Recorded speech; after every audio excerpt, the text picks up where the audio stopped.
Today we're going to create a WordPress account. Very simply, open your internet browser and type in wordpress.com. That's wordpress.com.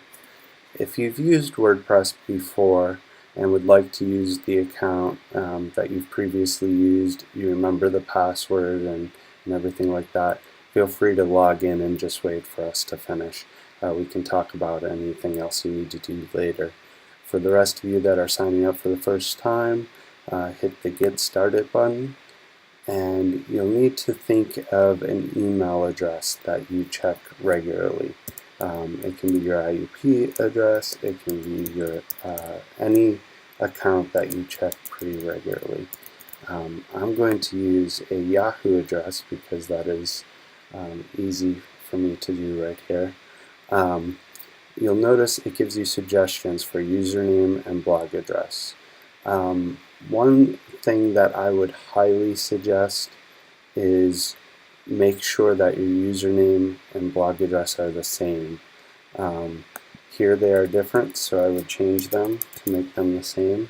This will prevent a lot of confusion over the course of the semester, especially if you are not great with computers.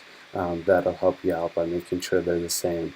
Now, one thing to note as you come up with the name for your blog is I've had, if you come up with something that somebody else have used, it will tell you that it's not available. For instance, I had a student a few semesters ago use the title Captain Underpants. And you'll see if I press off that, it says, sorry, that already exists. So you'll want to try a couple titles if you're all about Captain Underpants and want to make that your title. You could put some numbers next to it and see if that works. One thing to note on your blog address is if you're concerned with privacy, you may want to come up with a nickname. If you're not concerned with privacy, you have the choice of either using your name in some form or coming up with a nickname. Anything is fine. The only thing be aware of is you need to share it with me, and at some point other people in the class may know your blog name as well. So I've had some students create some embarrassing names, and that's fine by me as long as you're not afraid to be embarrassed a little bit. Okay, so then you need to come up with a password. As with most password sites now, it will tell you whether it is too strong, too weak, and you may just need to change a couple of things. So you can see in this case it says it's weak. I will try to adjust that accordingly. And it's still too weak. They must have made this a little tougher. There we go. Okay, so I've come up with my email address, my username, my blog address, and have those match. Put in a password that it accepts, something that you're going to remember, or if not, write it down. Then at the bottom here, it gives you some options. They're trying to sell you stuff. Just all you need is the free account, which is right here. So create your blog. Okay, so now you need to check your email to complete that registration. It says it should arrive within 30 minutes. Usually it's immediately or within a few minutes. If for some reason your email doesn't come right away, you can try to resend it through this.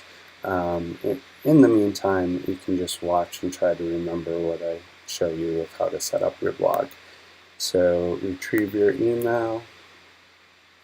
I will log into that account.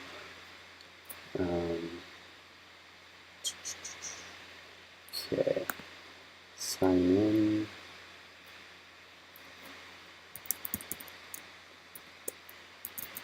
jeffdories@yahoo.com. And sign in, and if I can type my password right, it should hopefully that confirmation email has come. And there it is. Activate Jeff Dories 2013 at wordpress.com. So you go on that and very simply just hit the activate blog button.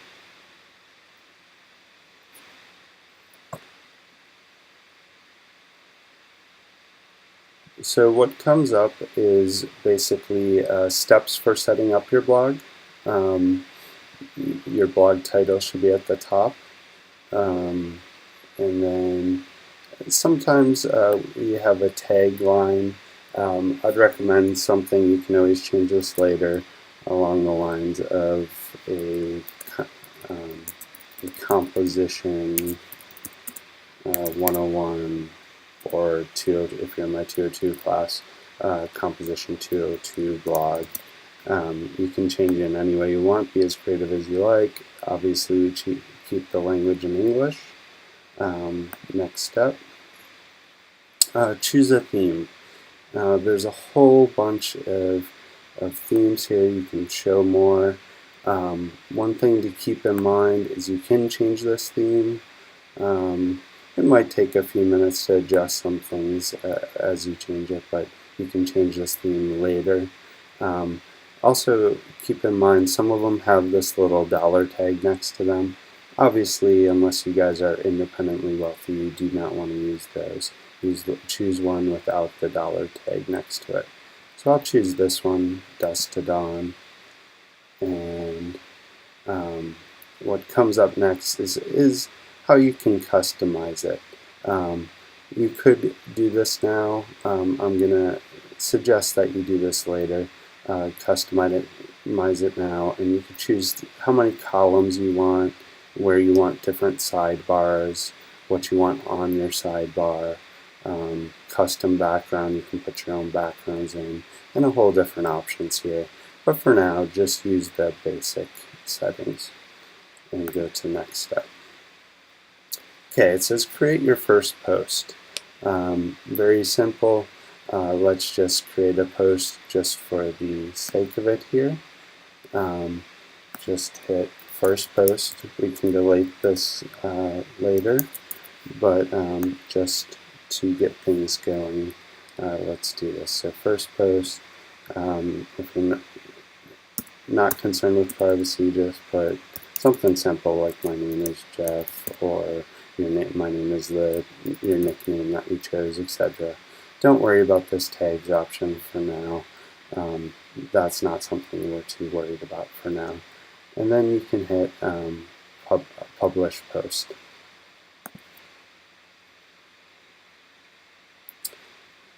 Once that's done publishing, what you can do, that brings you to what's called your dashboard.